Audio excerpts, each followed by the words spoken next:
Hello everyone, welcome back to News in Focus. Today we are discussing about gig economy in India. Gig economy अपने आप में एक अलग एक concept निकल कर आया है। रिसेंट के टाइम में अगर हम देखें तो इंडिया की जो इकोनॉमिक ग्रोथ है इसमें गिग वर्कर्स का काफ़ी बड़ा रोल है। तो आज हम जानेंगे कि गिग इकोनॉमी क्या है और इसमें गिग वर्कर कौन होते हैं। और इसके साथ-साथ मैं आपको बताता हुआ चलूँ यूपीएससी प्रीलिम्स और मेंस के पॉइंट ऑफ व्यू से ये टॉपिक बहुत इम्पोर्टेंट है, ख़ास तौर पे जीएस पेपर 3 इकोनॉमी का जो सेक्शन आता है उसमें 2021 में भी इससे एक क्वेश्चन भी बना हुआ है जिसको हम लास्ट में दिखाएँगे भी आपको और इसके साथ-साथ चैनल को सब्सक्राइब करना ना भूलें, जिन्होंने अभी तक चैनल सब्सक्राइब नहीं किया है, सब्सक्राइब ज़रूर कर लें और अदर्स वीडियोज़ के लिए बेल आइकन को प्रेस ज़रूर करें। चलो स्टार्ट करते हैं। तो अभी रिसेंटली न्यूज़ में क्यों रहा है? क्योंकि इंडिया की जो गिग इकोनॉमी या प्लेटफ़ॉर्म इकोनॉमी है, ये बहुत तेज़ी के साथ बढ़ रही है। यानी कि अगर आप देखेंगे तो 2024-25 तक 1 करोड़ वर्कर्स इसमें शामिल हो चुके हैं और जो 2029 और 30 तक ये 2.35 करोड़ वर्कर्स तक इसमें पार्टिसिपेशन होगा। तो अगर इसमें देखा जाए तो ये जो गिग इकोनॉमी है या ये जो वर्क होता है इसमें फ्लेक्सिबिलिटी तो है ही, इसके साथ-साथ नई अपॉर्च्युनिटी भी मिलती है। और गिग वर्कर्स को एज़ इनविजिबल लेबर की तरह महत्व दिया जाता है, उनको देखा जाता है। लेकिन इन सब के बावजूद हमें ये भी देखने को मिलता है कि यहाँ पे बहुत सारे चैलेंजेस हैं इन गिग वर्कर्स के सामने। लाइक अगर हम देखें तो जो इनको वेजेस मिलता है उसकी फेस वैल्यू बहुत लो लो होती है।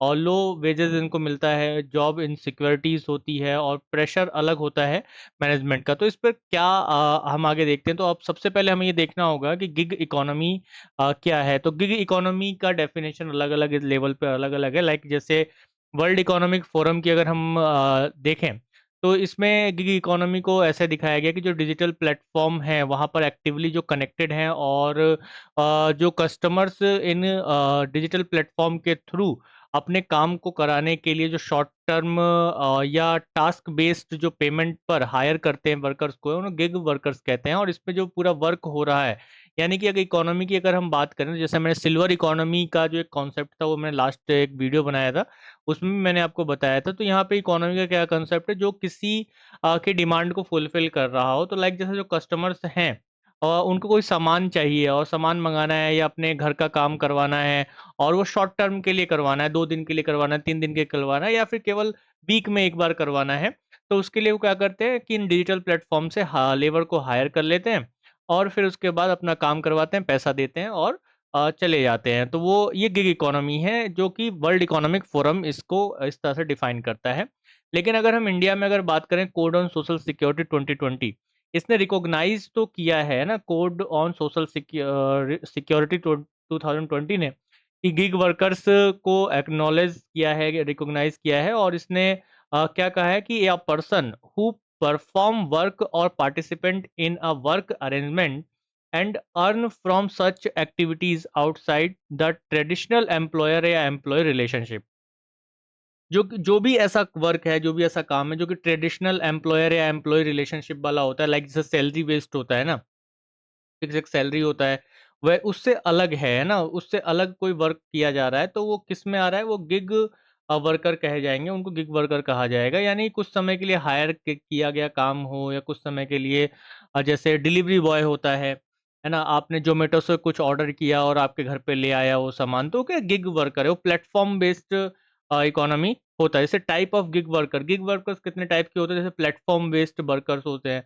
जो जो मेनली डिजिटल ऐप्स के थ्रू या ऑनलाइन प्लेटफ़ॉर्म के थ्रू आपसे कनेक्ट होते हैं। जैसे फूड डिलीवरी है, ज़ोमैटो, स्विगी और राइड शेयरिंग है, यानी ओला, उबर वाला, ई-कॉमर्स डिलीवरी अमेज़न है, फ्लिपकार्ट है, डून्ज़ो है। तो ऐसे जो प्लेटफ़ॉर्म बेस्ड वर्कर्स होते हैं, ये गिग इकोनॉमी के अंडर आते हैं। यानी कि ये क्या कर रहे हैं, आपकी जो डिमांड है, जो आपकी डिमांड है, उसको फुलफ़िल कर रहे हैं और इनको पैसा उसके बदले में मिलता है। इसी तरह से जो नॉन प्लेटफ़ॉर्म वर्कर्स होते हैं, यानी जो कैजुअल या सेल्फ एम्प्लॉयड वर्कर आप इन्हें कह सकते हैं, जो ट्रेडिशनल सेक्टर में काम कर रहे हो, जैसे पार्ट या फुल टाइम जो वर्कर्स होते हैं। फॉर एग्ज़ाम्पल अगर हम देखें, तो जैसे पार्ट टाइम ट्यूटर्स होते हैं, है ना?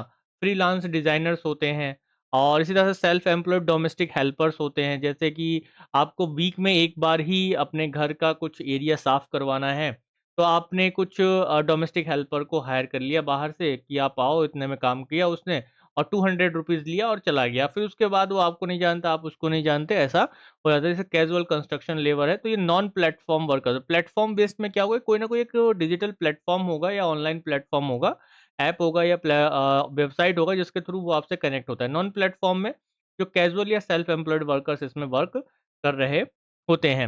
लाइक अगर आप देखेंगे तो टॉप 5 गिग इकोनॉमी रोल्स हमें दिखाई देता है। तो जो the gig economy offer opportunity to earn money variety of way, अलग-अलग तरह से, जैसे फूड डिलीवरी हो गया, पर्सनल शॉपिंग हो गया, पर्सनल ट्यूटरिंग हो गया, गेस्ट होस्टिंग हो गया या क्रिएटिव सर्विसेज हो गए। तो ये टॉप 5 ऐसे गिग इकोनॉमी में रोल्स हैं जिनके थ्रू लोगों की अर्निंग होती है। इसमें एडवांटेज अगर देखा जाए फॉर वर्कर्स के लिए, तो ये फ्लेक्सिबल आवर्स होता है इसमें। आप फ्री होते हैं। मतलब कि आपके ऊपर कोई बॉस नहीं सिर पे बैठा होता है कि 8 घंटा आपको बैठकर काम करना है या 12 घंटा बैठकर आपको काम ही करना है। आप अपनी मर्ज़ी से काम करते हैं, जब आपका मन कर रहा है तब आपने काम किया, जब आपका मन नहीं कर रहा है तो आप आराम कर रहे हैं। मल्टीपल इनकम स्ट्रीम होती है, कई जगह से आप इनकम ले सकते हैं, अपॉर्च्युनिटी होती है बहुत सारी इंडिपेंडेंटली, आप आज यहाँ काम किया, कल वहाँ किया। स्किल डेवलपमेंट के भी यहाँ पर बहुत ज़्यादा चांसेस होते हैं क्योंकि आपको वैरायटी ऑफ अपॉर्च्युनिटीज़ मिलती हैं। और कंज्यूमर्स के लिए भी एडवांटेज है क्योंकि फास्टर सर्विसेज उन्हें मिल जाता है, कन्वीनियंस मिल जाता है, कॉम्पिटिटिव प्राइसिंग होता है और वाइडर चॉइस भी कंज्यूमर को यहाँ पर मिलता है। फॉर बिजनेस अब प्लेटफॉर्म्स की बात करें तो access to scalable workforce, lower overhead cost ज़्यादा नहीं होता है, एबिलिटी और to meet fluctuating demand efficiently, जो डिमांड है उसको पूरा करने के लिए जो जिस जिस जगह पे ज़रूरत है, जिसको लोगों को नहीं मिलता। जैसे आपने कई जगह पे देखा होगा, जैसे दिल्ली एनसीआर है, तो उसमें एक अर्बन कंपनी नाम से एक चलता है। जो मतलब क्या होता है कि उस प्लेटफ़ॉर्म पर आप जाएँगे और ऐप पर जाएँगे अर्बन कंपनी के, और अगर आपको क्या क्लीन करवाना है, आपको घर क्लीन करवाना है, आपको कोई मिल नहीं रहा है, तो आप उस ऐप पर जाकर डिमांड करेंगे, तो आपके यहाँ पूरा इक्विपमेंट लेकर, साफ-सफाई का सामान लेकर वो पहुँच जाता है, आपके घर को पूरा क्लीन चकाचक कर देता है।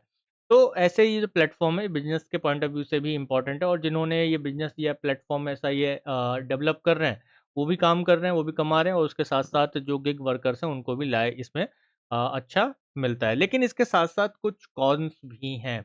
लाइक जैसे अभी हमने देखा है, ग्रेटर फ्लेक्सिबिलिटी है, मोर वैराइटीज़ हैं, इंक्रीज़ इंडिपेंडेंस है, बेटर वर्क लाइफ बैलेंस है। तो ये तो क्या हमको दिखाई देता है कि आप उनके एडवांटेज हैं, उनको अच्छा मिल रहा है। लेकिन इसके साथ-साथ आप देखेंगे इर्रेगुलर इनकम है।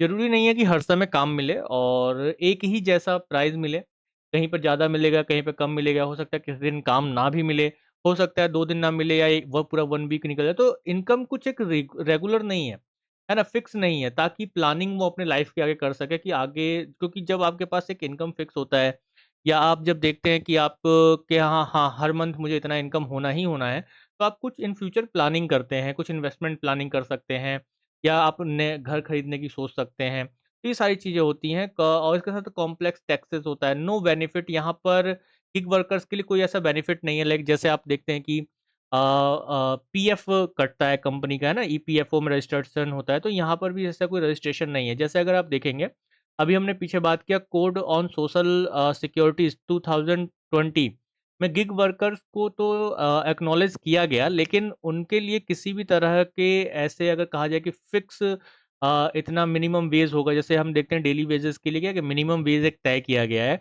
गवर्नमेंट ने तय किया हुआ है कि इतना मिनिमम वेजेस तो होना ही चाहिए। लेकिन उनके लिए अभी तक कोई ऐसा मिनिमम वेज फिक्स नहीं है। कोई ऐसा सोशल सिक्योरिटी, इंश्योरेंस या कुछ ऐसी व्यवस्था नहीं की गई, या प्रोविडेंट फंड हो या कंपनी जैसे उनका इंश्योरेंस करवा रही है, लाइफ सिक्योरिटी को लेकर है, तो ऐसा नहीं है। अगर हम देखते हैं मेनली क्या मैक्सिमम की बहुत सारे जो गिग वर्कर्स हैं वो किस पर जाते हैं? बाइक्स पर आपका फूड डिलीवरी कर रहे हैं या आपको सामान पहुँचा रहे हैं, तो उनकी लाइफ़ को रिस्क होता है, एक्सीडेंट रिस्क हो गया, लेकिन उनके लिए क्या है कि लाइफ़ इंश्योरेंस का कुछ ऐसा किया गया है, तो कोई ऐसा बेनिफिट उनको नहीं मिलता है। फ्यूअर कनेक्शंस होते हैं, कनेक्शन कुछ 2-4 प्लेटफ़ॉर्म्स पर ही होते हैं। तो ये इसके नुकसान भी हैं और इस पर काम करने की ज़रूरत है, क्योंकि आने वाले टाइम में गिग इकोनॉमी बहुत बड़ा रोल प्ले करने वाला है। लाइक जैसे कैज़ुअल वर्कर्स हैं, तो इनको लेकर 2021 में ये क्वेश्चन भी एक पूछा गया था। और इसका जो क्वेश्चन यही था कि जो कैज़ुअल वर्कर्स को लेकर, और casual workers are entitled for the employees provident fund coverage सभी कैजुअल वर्कर्स क्या इसमें शामिल होते हैं? All casual workers are entitled for regular working hours and overtime payment, सभी को मिलता है क्या ऐसा? The government can by a notification specified that an establishment or industry shall pay wages only through its bank account. तो ये क्या पूछा, which of the above statement are correct? तो यहाँ पर जो करेक्ट होगा ना आपका, जो बी स्टेटमेंट है, बी ऑप्शन है, 2 और 3 ये सही है, क्योंकि पहला वाला स्टेटमेंट गलत है। सभी लोग एम्प्लॉयज प्रोविडेंट फंड कवरेज में शामिल नहीं होते। बाकी ये जो दोनों हैं 2 और 3, ये तो कैजुअल वर्कर्स के लिए है, ये अलग है। लेकिन अगर आप देखें गिग इकोनॉमी से क्या मेंस में क्वेश्चन पूछा गया, तो हाँ 2021 में ही ये मेंस से क्वेश्चन पूछा गया था कि examine the role of gig economy in process of empowerment of women in India. अब यहाँ देखिए जीएस पेपर ये 2 से भी कनेक्ट कर रहा है और जीएस पेपर 3 से भी कनेक्ट कर रहा है। जैसे जब इकोनॉमी की बात कर रहा है तो जीएस पेपर 3 में, और वुमेन एम्पावरमेंट की बात कर रहा है तो जीएस पेपर 2 यानी कि गवर्नमेंट जो पॉलिसीज हैं वुमेन एम्पावरमेंट को लेकर उस पर बात कर रहा है, और उसके साथ सोसाइटी से भी कनेक्ट कर देता है जीएस पेपर 1 से, जो कि एम्पावरमेंट ऑफ वुमेन की बात करता है। तो यहाँ पर जो क्वेश्चन है बहुत बेहतरीन क्वेश्चन ये बना था। हालांकि ये इकोनॉमी वाले सेक्शन में हमें देखने को मिला था कि वुमेन एम्पावरमेंट में गिग इकोनॉमी का क्या एक इम्पोर्टेंट रोल हो सकता है, इसको लेकर क्वेश्चन ये बना था। तो जो अभी हमने देखा उसमें अगर हम वुमेन्स का पार्टिसिपेशन बढ़ाते हैं गिग इकोनॉमी में, तो एक तरह से इंडिपेंडेंसी जो है काफ़ी अच्छी हो जाएगी, वुमेन एम्पावरमेंट होगा। लाइक जैसे कोई वुमेन अगर अच्छा खाना बनाना जानती हैं, तो वो क्लाउड किचन्स खोल सकते हैं। तो उससे क्या होगा कि वो एक रैंडमली ऑर्डर्स ले सकते हैं या फंक्शंस के ऑर्डर्स ले सकते हैं। तो धीरे-धीरे करके ये चीज़ें बढ़ती है। तो कुल मिला के जो क्वेश्चन था काफ़ी बेहतरीन क्वेश्चन था, और इस क्वेश्चन से रिलेटेड अगर आप पीडीएफ या आंसर चाहते हैं, मॉडल आंसर चाहते हैं, तो आप टेलीग्राम पर फॉलो कर सकते हैं अफेयर्स ग्रिड को, और इसके साथ-साथ यूट्यूब पर सब्सक्राइब करना तो भूलें ही नहीं। टेलीग्राम इंस्टाग्राम पर आप मुझे फॉलो कर सकते हैं k.त्रिभुवन के नाम से, और मेरा नाम आप जानते ही हैं। नहीं जानते हैं तो मेरा नाम है त्रिभुवनजीत सिंह। तो thank you everyone once again. जय हिंद।